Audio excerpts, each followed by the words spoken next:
دیکھیں، شہباز حکومت اور اسٹیبلشمنٹ جس طرح سیاستدانوں کو اور سیاسی قوتوں کو راستہ دینے سے انکار کر رہی ہے، اس کے نتیجے میں الٹیمیٹلی آج اختر مینگل نکلے ہیں، پہلے بار بار تحریک انصاف نکلتی رہی ہے اور بار بار بلوچ یکجہتی کمیٹی نکلتی رہی ہے، اب مزید قوتوں کو بھی باہر تو نکلنا ہی پڑے گا،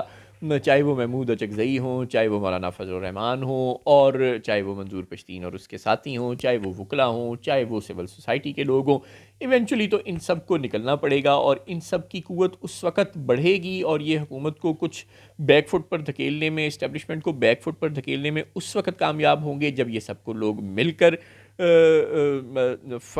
فاشزم والی شہباز سرکار کی پالیسیوں کے خلاف کوئی اقدامات اٹھاتے ہوئے ہمیں نظر آئیں گے۔ اور ایسا کب ہوگا؟ ایسا تب ہوگا جب اپوزیشن کے تمام دھڑوں کو اس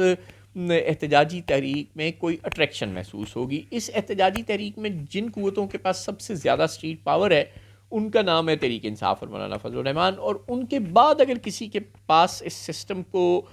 جام کرنے کی صلاحیت ہے تو اس طاقت کا نام ہے وکلا۔ وکلا تو بہرحال چارجڈ ہیں، غصے میں ہیں، ان کو تو صرف کہیں نہ کہیں سے آسرا چاہیے، ان کو تو یہ یقین دہانی چاہیے کہ تحریک انصاف والے اور انسانی حقوق کے کارکنان اور مولانا فضل الرحمان،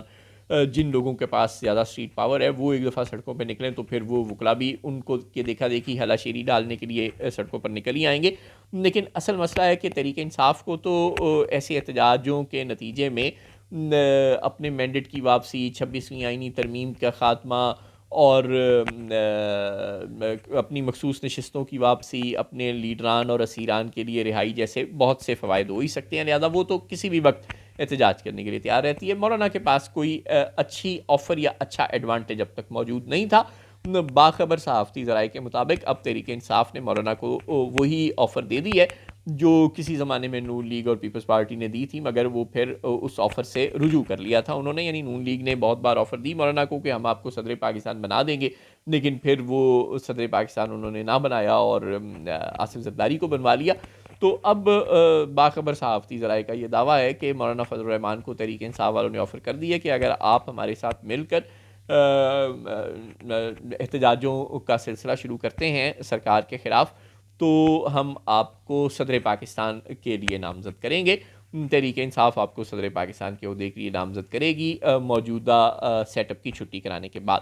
تو یہ فضل الرحمان صاحب کے لیے ایک اچھی آفر ہے، اور ہو سکتا ہے، ظاہر ہے ہم سب کو پتہ ہے کہ یہ ان کا پرانا خواب ہے، وہ صدر پاکستان بننا چاہتے ہیں، تو یہ ان کا حق ہے، بہرحال وہ ایک پاکستان کے پرانے سیاستدان ہیں۔ تو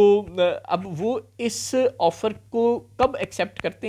ہیں یا نہیں کرتے، یہ ظاہر ہے ابھی دیکھنا باقی ہے، لیکن ایک اٹریکشن بہرحال مولانا فضل الرحمان کے لیے بھی اب اس احتجاج میں پیدا ہو گئی ہے، جس کے نتیجے میں یہ ہو سکتا ہے کہ آئندہ آنے والے دنوں میں افغانستان یا طالبان سے متعلق یا خیبر پختونخوا اور بلوچستان میں آپریشن سے متعلق ریاست کی پالیسی کو بنیاد بنا کر یا کسی بھی اور جواز کو تلاش کر مولانا فضل الرحمان ہمیں اپوزیشن کے زیادہ قریب جاتے ہوئے محسوس ہوں۔ لیکن یہ کب ہوگا اور کتنی جلدی ہوگا، یا ابھی مولانا فضل الرحمان ایسا کوئی فیصلہ کرنے میں 2-4 مہینے لگائیں گے اور مولانا فضل الرحمان اور تحریک انصاف میں ایسے کانفیڈنس بلڈنگ میئرز ہو سکیں گے کہ مولانا تحریک انصاف کی اس یقین دہانی پر یقین کریں یا نہ کریں، یہ ظاہر ہے کہنا ابھی قبل از وقت ہے۔